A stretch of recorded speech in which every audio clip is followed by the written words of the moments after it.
کہ ہمیں یہ بتایا جاتا ہے کہ یہ جو قرآن ہمارے پاس ایک مکمل کتاب موجود ہے، اس کے بارے میں مختلف آراء ہیں۔ لوگ کہتے ہیں کہ یہ قرآن اللہ کے رسول نے جمع نہیں کیا تھا، اللہ کے رسول کی وفات کے تقریباً 1-1.5 یا 2 سال کے بعد ابو بکر نے اس کام کو انجام دیا۔ لکھتا ہے صحیح بخاری والا مصنف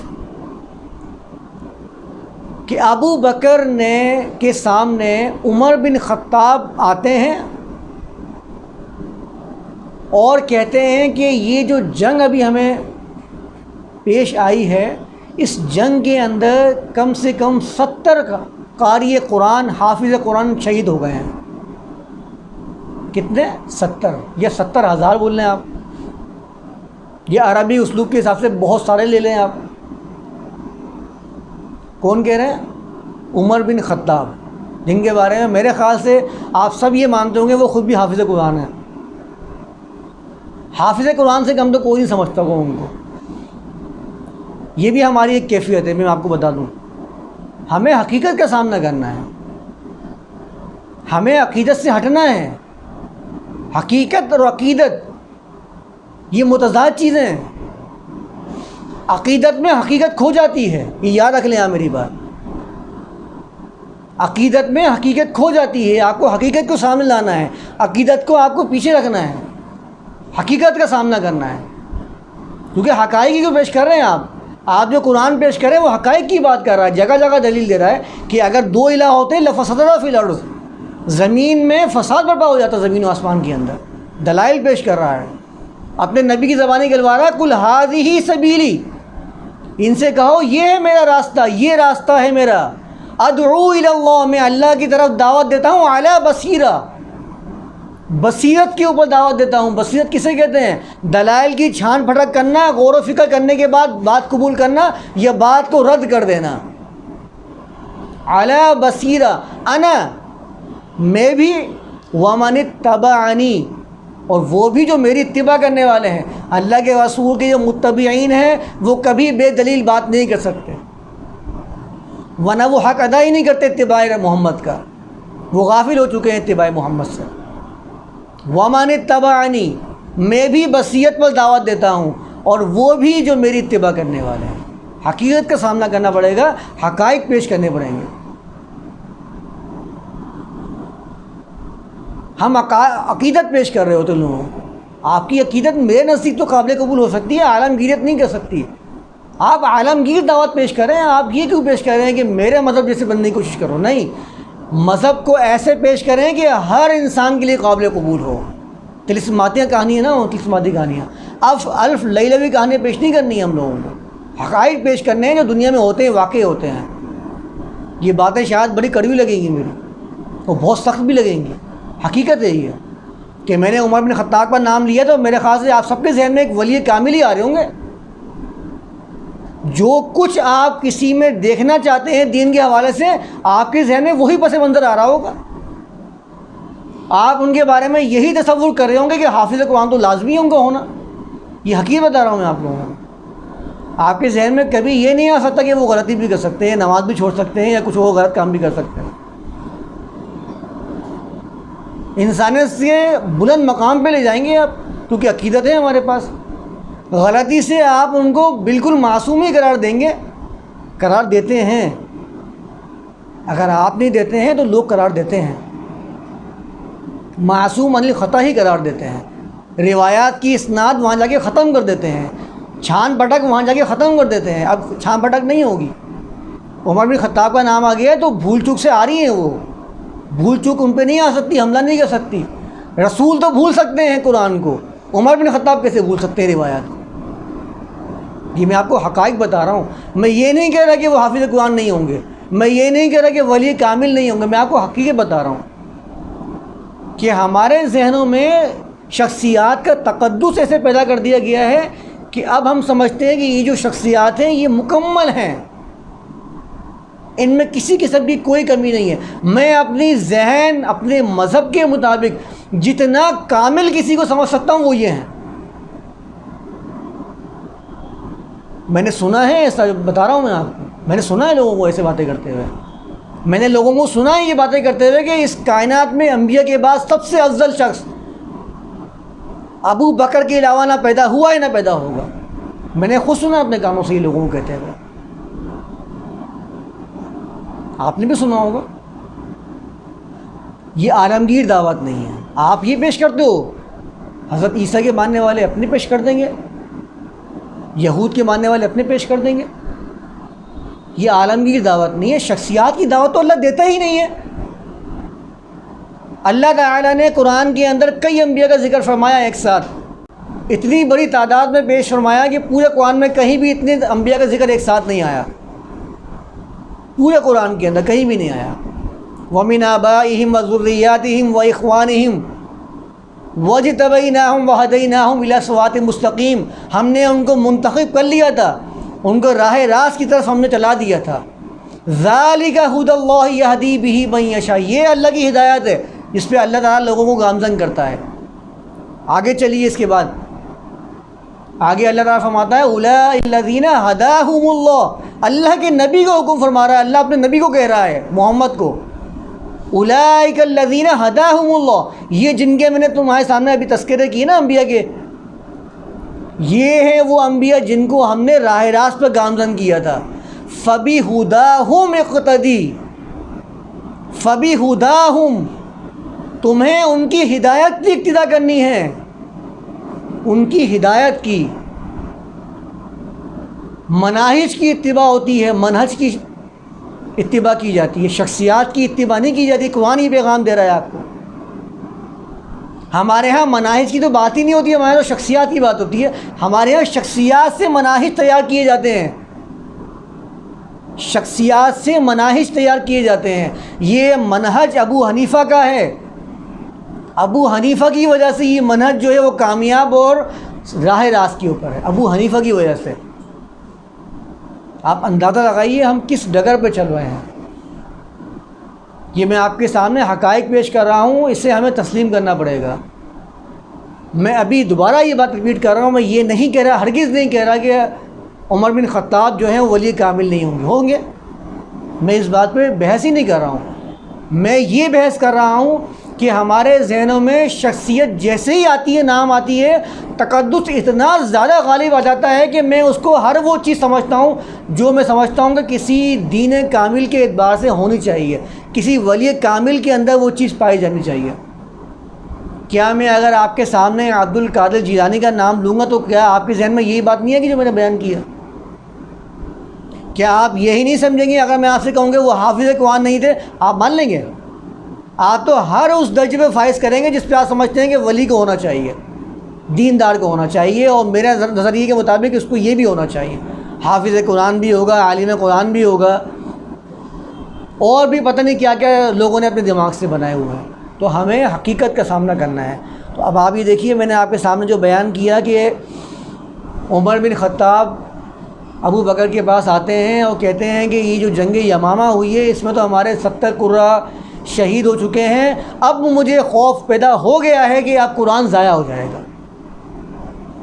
یہ کتاب ضائع ہونے کے لیے آئی تھی، یہ کتاب ضائع ہونے کے لیے آئی تھی، یہ کتاب رہتی دنیا کے لیے ہدایت دینے کے لیے آئی تھی.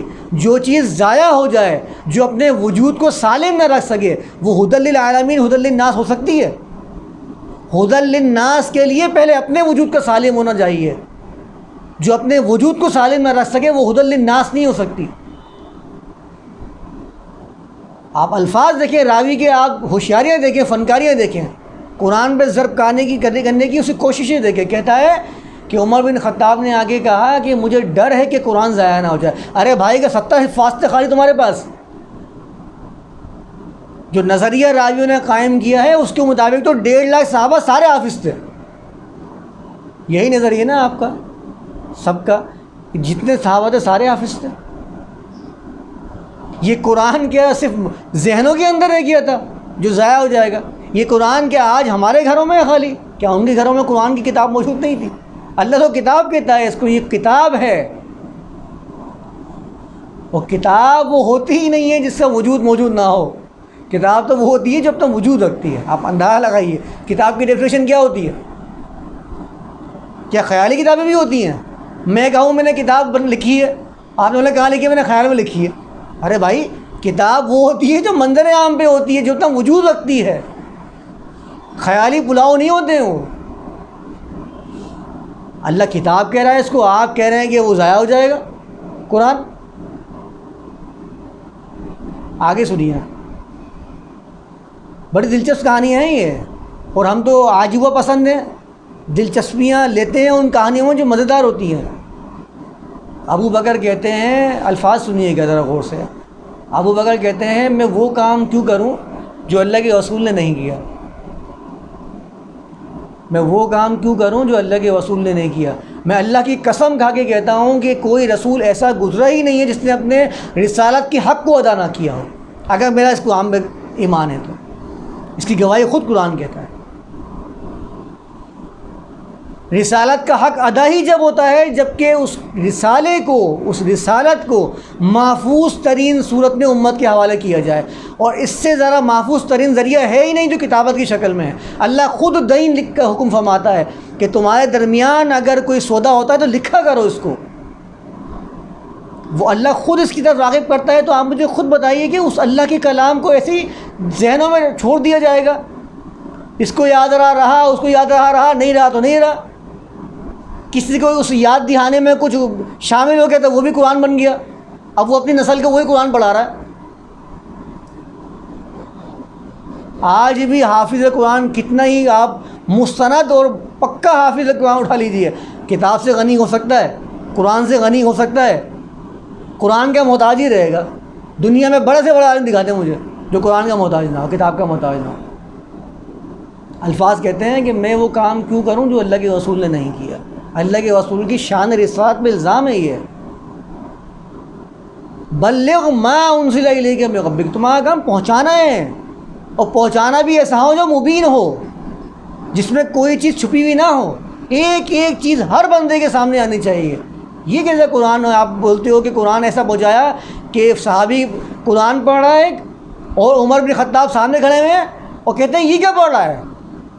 نماز کے اندر اپنی چادر کو باندھتے ہیں اور گھسیٹتے ہوئے لے جاتے ہیں اللہ کے رسول کے پاس۔ اللہ کے رسول یہ کیا پڑھ رہا ہے؟ یہ تو قرآن نہیں ہے جو آپ نے ہمیں سکھایا ہے۔ اللہ کے رسول کیا کہتے ہیں؟ تم سناؤ مجھے قرآن۔ صحیح بخاری کی روایت ہے، وہ پڑھتا ہے کہتا ہے یہ بھی ٹھیک ہے۔ عمر بن خطاب تم سناؤ، وہ پڑھتے ہیں بولتے یہ بھی ٹھیک ہے۔ یہ کیا چل رہا ہے؟ وہ بھی ٹھیک اور اتنا متضاد کہ پہچان میں ہی نہیں آ رہا، اتنا متضاد کہ عمر بن خطاب کھڑے ہوئے ہیں اور پہچان ہی نہیں پا رہے یہ قرآن تو نہیں ہے، کچھ اور ہی لگ رہا ہے۔ جو اتنے غصے میں آ گئے کہ وہ چادر سے پکڑ کے گھسیٹتے ہوئے لے گئے۔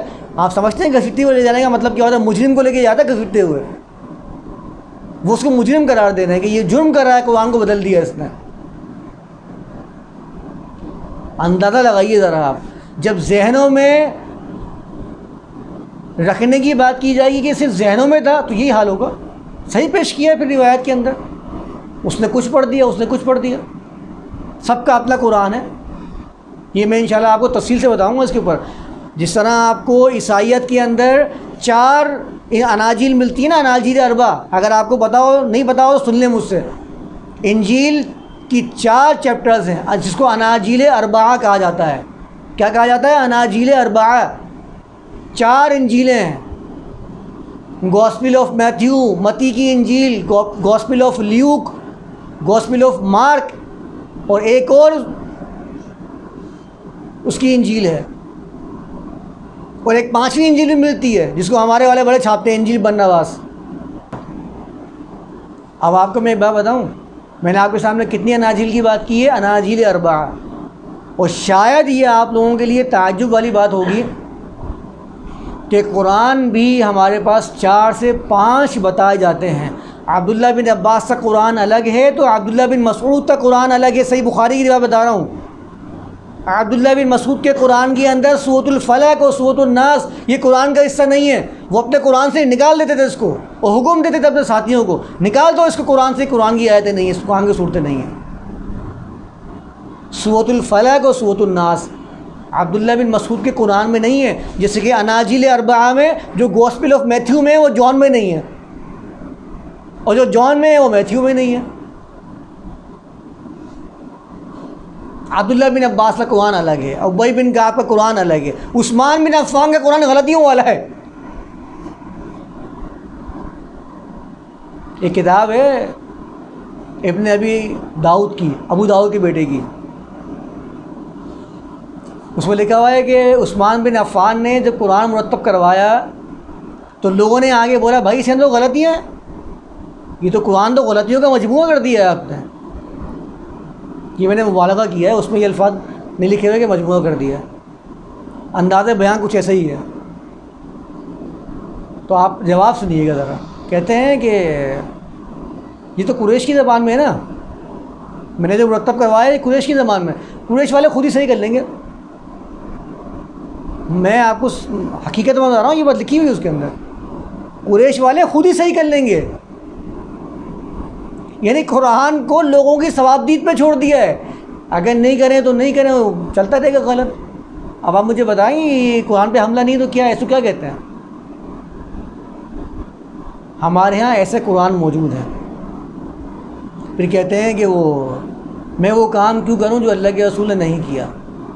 پھر عمر بن خطاب جو ہیں وہ بڑی کوششیں کرتے ہیں، سمجھاتے ہیں، سفارشیں کرتے ہیں، دلائل پیش کرتے ہیں، آخر کار ابو بکر کے دل میں یہ بات سما جاتی ہے۔ یہ الفاظ صحیح بخاری کے اندر ہی موجود ہے۔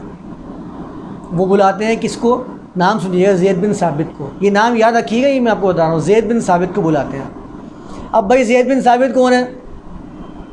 پورے زمانے میں زید بن ثابت ملے تھے جو کبار صحابہ، عمر بن خطاب کو بھی نہیں قرآن آتا تھا، ان کو نہیں کہہ سکتے تھے بھائی تم جمع کرو، جاؤ جمع کرو، تم تو بڑے اللہ کے رسول کے ساتھ مہاجرین میں سے ہو۔ ملے ہیں تو کون ملے؟ زید بن ثابت انصاری ملے ہیں، تو انصاری ملے ہیں، زید بن ثابت، ان کو بلاتے ہیں، کہتے ہیں بھئی قرآن کو جمع کرنے کا ہم نے پروگرام بنایا ہے، قرآن جمع کیا جائے۔ وہ کہتے ہیں میں وہ کام کیسے کر سکتا ہوں جو اللہ کے رسول نے نہیں کیا؟ کیا نام بتایا میں نے آپ لوگوں کو؟ زید بن ثابت انصاری۔ یہ صحیح بخاری کی بات پڑھ رہا ہوں، کتاب الفضائل قرآن کے اندر۔ اس روایت کے بعد 10 سے 15 روایتیں آپ بعد میں آئی ہے، یہ میرے پاس ابھی موجود نہیں ہے، میں آپ کو دکھاتا وہ روایتیں۔ 10 سے 15 روایت کے بعد ایک روایت لکھی ہوئی ہے کہ اللہ کے رسول کے زمانے میں جامع قرآن کون تھے، قرآن کو جمع کرنے والے صحابہ کون تھے۔ اور اب آپ کو بڑی حیرانگی ہوگی یہ جان کر کہ اس میں 4 صحابہ کے نام لکھے ہوئے ہیں جو اللہ کے رسول کے زمانے میں قرآن جمع کیا کرتے تھے، ان میں زید بن ثابت کا نام لکھا ہوا ہے۔ بات سمجھ میں آئی؟ ابو بکر نے ذمہ داری سونپی ہے زید بن ثابت کو۔ زید بن ثابت کہتے ہیں میں وہ کام کیوں کروں جو اللہ کے رسول نے نہیں کیا، اللہ کے رسول کے زمانے میں نہیں ہوا، میں وہ کام کیسے کر سکتا ہوں؟ اور 10 سے 12 روایتیں چھوڑ کے سب صحیح بخاری میں آتے ہیں، وہاں پر ذکر یہ ہے کہ کون لوگ تھے جو اللہ کے رسول کے زمانے میں قرآن جمع کرنے پہ مامور تھے، ان میں نام لکھا ہوا ہے زید بن ثابت کا۔ ارے بھائی جب تم خود جمع کرتے تھے قرآن تو یہ کہنے کا بنتا تمہارا، سوچئے گا یہ بات۔ جب اس میں خود لکھا ہوا ہے کہ روایت میں کہ زید بن ثابت اللہ کے رسول کے زمانے میں قرآن جمع کیا کرتے تھے، تو یہاں جو بات کہہ رہے ہیں یہ کیا اہمیت رکھتی ہے کہ کہا جا رہا ہے کہ میں وہ کام کیوں کروں جو اللہ کے رسول کے زمانے میں نہیں ہوتا، تم خود کرتے تھے، اور پھر جمع کرنے کی ضرورت کیوں پیش آ رہی ہے؟ تمہارا قرآن کہاں ہے جو تم نے جمع کیا تھا اللہ کے رسول کے زمانے میں؟ تم جاؤ لے کر آ جاؤ، بولا یہ میں نے جمع کیا تھا اللہ کے رسول کے زمانے میں، تمہارا نام تو لکھا ہوا ہے نا 10-12 روایتوں کے بعد۔ اس طرح کے تضادات سے بھرپور مجموعہ ہے صحیح بخاری، صحیح مسلم اور دیگر روایات کا۔ آپ اندازہ لگا سکتے ہیں کس درجے کی اس میں تضاد موجود ہے، مکمل طور پہ رد موجود ہے۔ ایک جگہ لکھا ہوا ہے کہ میں وہ کام کیوں کروں جو اللہ کے رسول نے نہیں کیا، اور دوسری جگہ اسی صاحب کا نام لکھا ہوا ہے کہ قرآن جمع کی، جامع قرآن ہے یہ معروف بات بتا رہا ہوں، یہ درسی کتابوں میں لکھا ہوا ہے یہ کہ قرآن کو جمع کرنے والے صحابہ کا نام بتائیں تو بچے بولتے ہیں 4 عبداللہ بن مسعود، ابی بن کعب، عبداللہ بن عباس، اور یہ کیا نام ہے ان کا، زید بن ثابت انصاری۔ یہ معروف بات ہے، درسی کتابوں میں لکھا ہوا ہے۔ اس درجے کا تضاد بتا رہا ہوں میں آپ لوگوں کو۔ ثم میں جس طرف لے کے جا رہا ہوں نا ذرا اس طرف بھی آئیے، بڑا اہم موضوع ہے، بڑا اہم موضوع ہے۔ میں آج کل جو ویڈیوز دیکھ رہا ہوں نا، جن کو یہ لوگ ایتھیسٹ کہہ رہے ہیں اور دہریے کہہ رہے ہیں کہ اسلام قرآن پہ اشکالات نکال رہے ہیں، ان کے اشکالات ہیں یہ، پتہ نہیں نام میں بھول گیا اس بندے کا، وہ لوگوں کو میٹنگ میں بلاتا ہے اور قرآن پہ اعتراضات نقل کرتا ہے، یہی روایتیں پیش کرتا ہے ابن ابی داؤد کی کتابوں سے، نام بھول گیا میں اس کتاب کا، المصاحف ابن ابی داؤد کی، جس میں لکھا ہوا ہے کہ عثمان نے کہا قریش خود صحیح کر لیں گے، رہنے دو. یہ ان کا کوئی قصور نہیں ہے، راویوں کی گھڑنت ہے. تو میں آپ کو ثم یحرفونہ والی بات بتا رہا ہوں، اس پہ ذرا آپ اپنے توجہ کو کا مرکز جو ہے نا ثم یحرفونہ والی حرف کے اوپر ہونا چاہیے. یہ تمہید جو میں مان رہا ہوں نا، میں لے کر آ رہا ہوں آج تک اس چیز کے اوپر. میں نے آپ کو کیا بتایا کہ قرآن جمع کرنے کے بارے میں کہتے ہیں کہ اللہ کے رسول کے زمانے میں نہیں ہوئی. یہ میرا موضوع نہیں ہے. ابھی میں نے آپ کو صرف ایک کہانی سنائی ہے کہ تضادات سے بھرپور ہے یہ کہانی. انہوں نے اپنی جانوں پہ اس کے بعد یہ ظلم یہ بھی کیا ہوا ہے. کہتے ہیں کہ یہ جو قرآن عثمان بن عفان نے جمع کیا تھا نا، اس قرآن کے اوپر نہ تو نقطے لگے ہوئے تھے اور نہ ہی حرکات لگی ہوئی تھی، نہ ہی اس قرآن پہ زبر سے لگے ہوئے تھے، نہ ہی نقطے لگے ہوئے تھے. آپ مجھے خود بتائیے، میں اگر جیم ہا اور خا کا نقطہ نکال دوں، آپ کیسے پڑھیں گے اس کو؟ اور کیا حال کریں گے، کیا بیڑا غرق کریں گے اس کا؟ میں اگر آپ کو ایک عبارت لکھ کے دے دوں، اس میں نقطے نہ لگے ہوں، کیسا بیڑا غرق کریں گے لوگ اس کا؟ آپ کچھ پڑھ رہے ہوں گے، آپ کچھ پڑھ رہے ہوں گے، میں کچھ پڑھ رہا ہوں گا، اور ہم سب جو ہیں وہ عربی کے ماہرین ہوں گے، اور ہم میں شدید اختلاف پیدا ہو جائے گا. کیونکہ ایک حرکت سے اخوجا اخرجو میننگ چینج ہو جاتی ہے، میننگ مکمل طور پہ چینج ہو جاتی ہے. تو اگر نقطے نہیں ہوں تو آپ مجھے بتائیے ایسی زبان کو عربی کہہ سکتے ہیں آپ؟ عربی کے تو مطلب ہی فصاحت و بلاغت ہے. عربی زبان کا مطلب ہوتا ہے بے عیب، سالم، غلطیوں سے پاک، اور فصاحت و بلاغت والی چیز. عربی کا مطلب یہی ہے. ایسی ہی عربی ایجاد کرنے والے میں تو پھر سلام پیش کیا جاتا ہے، اس سے نقطے ہی نہیں لکھے کہ با تا اور سا میں فرق ہی نہیں کر پا رہا ہوں. اور کہتے ہیں کہ یہ کس نے نقطے لگوائے ہیں؟ حجاج بن یوسف نے ایک بندے ابو الاسود دولی کو اس پر معمور کیے، تم نقطے لگاؤ اس کے اوپر. اتنے عظیم کام کے اوپر آپ کس کو معمور کریں؟ حجاج بن یوسف کو، جس کو آپ کہتے ہیں ظالم فاسق گناہ گار تھا. اور وہ کس کو معمور کر رہا ہے؟ ابو الاسود دولی کو. ٹھیک ہے، میں انشاءاللہ اس پر اور مزید بحث کروں گا اگلے سیشن کے اندر. یہاں تک آیت نمبر 75 تک میں اس کو مکمل کرتا ہوں. انشاءاللہ اگلے سیشن میں ہم 76 سے شروع کریں گے. وما علینا الا البلاغ.